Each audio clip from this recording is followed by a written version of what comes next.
Olá, povo de Deus, solenidade de Pentecostes, Atos 2, de 1 a 11. Com a solenidade de Pentecostes, completamos o ciclo pascal, pois o Espírito é a grande promessa de Jesus aos seus discípulos, evitando que eles e nós ficássemos órfãos com a sua partida. Percebe-se claramente que é uma cena bem costurada por Lucas nos mínimos detalhes, pois o livro de Atos não é uma narrativa de fatos históricos, mas sim um programa de ação concreta para os cristãos, a fim de que assumam o caminho do seguimento de Jesus, guiados pelo Espírito. Para tal objetivo, Lucas se serve de símbolos. Até o enquadramento do tempo de Pentecostes, 50 dias depois da Páscoa, é bem escolha teológica de Lucas. A festa de Pentecostes era celebrada pelos judeus, 50 dias após a Páscoa. Tratava-se de uma festa agrícola de agradecimento a Deus pela colheita da cevada, do trigo. Essa festa sofreu uma mudança de sentido já com os próprios judeus, que no século I acrescentaram a ela a memória da aliança feita no Sinai, que reforçava a identidade do povo judaico, povo de Deus judeu. E agora Lucas quer dar um novo sentido à festa de Pentecostes dos judeus. Para os cristãos, o Espírito inaugura uma nova aliança, constituindo a nova comunidade do povo de Deus. Nesse contexto, dá-se a manifestação do Espírito como força de Deus por meio de dois símbolos: o vento, a ventania forte, e o fogo. Voltemos então ao Sinai. Esses são os símbolos da revelação de Deus presentes nesse momento tão significativo para o povo judeu também. Sugestivo é o símbolo da língua de fogo. Como diz o exegeta português Manuel Barbosa, a língua não é somente a expressão da identidade cultural de um grupo humano, mas é também a maneira de comunicar, de estabelecer laços duradouros entre as pessoas, de criar comunidade. Falar outras línguas é criar relações, é a possibilidade de superar o gueto, o egoísmo, a divisão, o racismo, a marginalização. Aqui temos o reverso de Babel. Lá os homens escolheram o orgulho, a ambição desmedida, que conduziu à separação e ao desentendimento. Aqui regressa-se à unidade, à relação, à construção de uma comunidade capaz de diálogo, do entendimento, de comunicação. A relação dos povos que aparecem nesse trecho abrange todas as comunidades que serão de fato evangelizadas ao longo da descrição dos Atos dos Apóstolos. Mesopotâmia, Ásia Menor, África, o norte da África, Roma. O Espírito guiará a igreja pela história e a igreja será de fato fruto do Espírito, quando ela for capaz de pôr em processo o programa de Jesus, novas relações a partir do direito dos pobres. Sendo Pentecostes o reverso de Babel, podemos dizer: onde há misoginia, o Espírito suscita o respeito à mulher.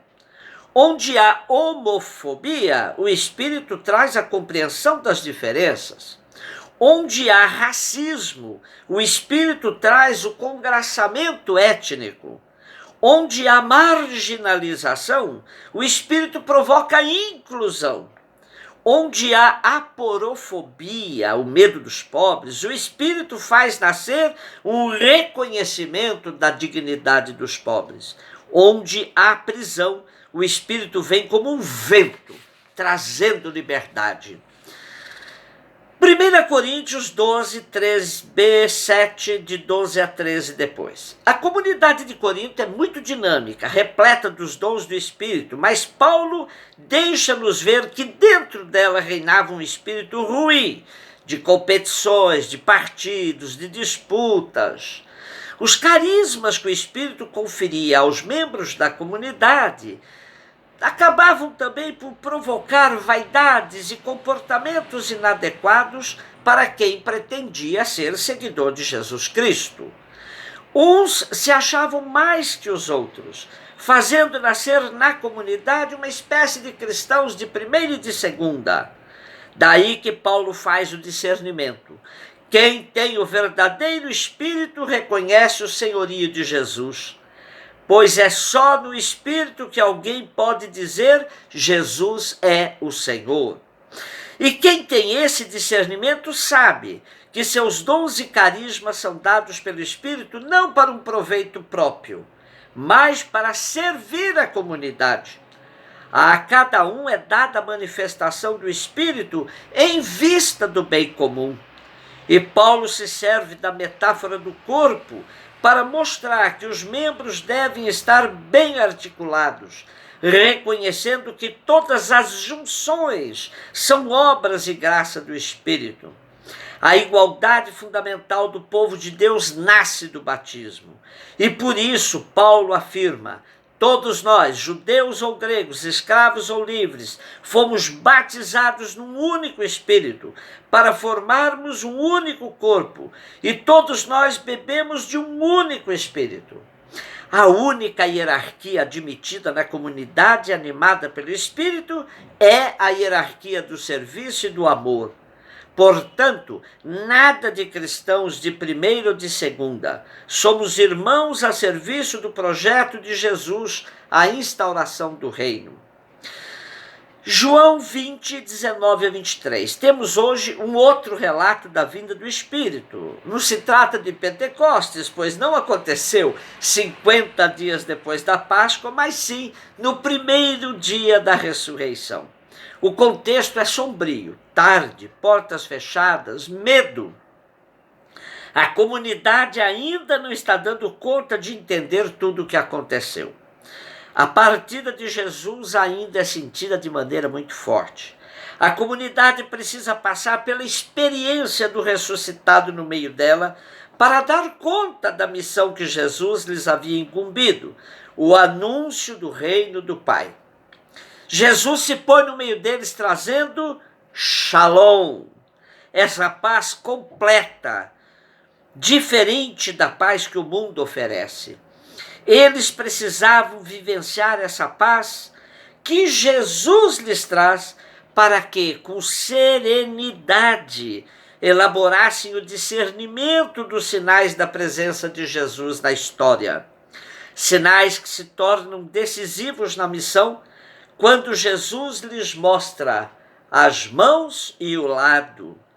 Somente identificando, tocando os feridos da história, poderemos aclamar: Ele ressuscitou e está no meio de nós.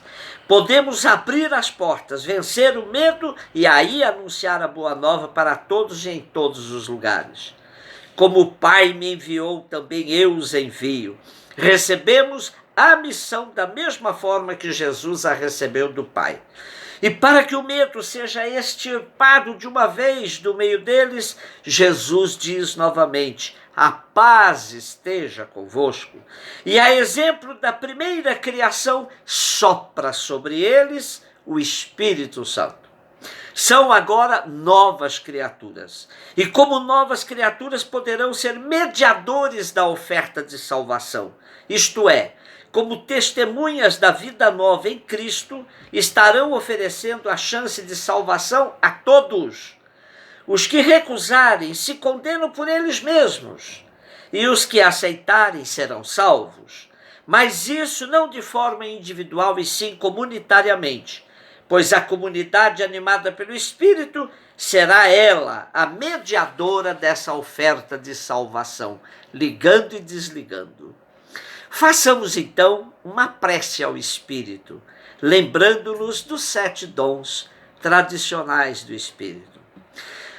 Para fazermos as escolhas certas na vida, dai-nos, Senhor, o dom da sabedoria. Para discernirmos entre o bem e o mal, dai-nos, Senhor, o dom da inteligência. Para sermos úteis aos irmãos e irmãs, dai-nos, Senhor, o dom do conselho. Para sermos fortes diante das dificuldades, dai-nos, Senhor, o dom da fortaleza. Para que o progresso favoreça o bem comum, dai-nos, Senhor, o dom da ciência. Para darmos valor à presença de Deus, dai-nos, Senhor, o dom do temor. E para estarmos abertos a Deus e sensíveis aos irmãos, dai-nos, Senhor, o dom da piedade. Um beijo no seu coração.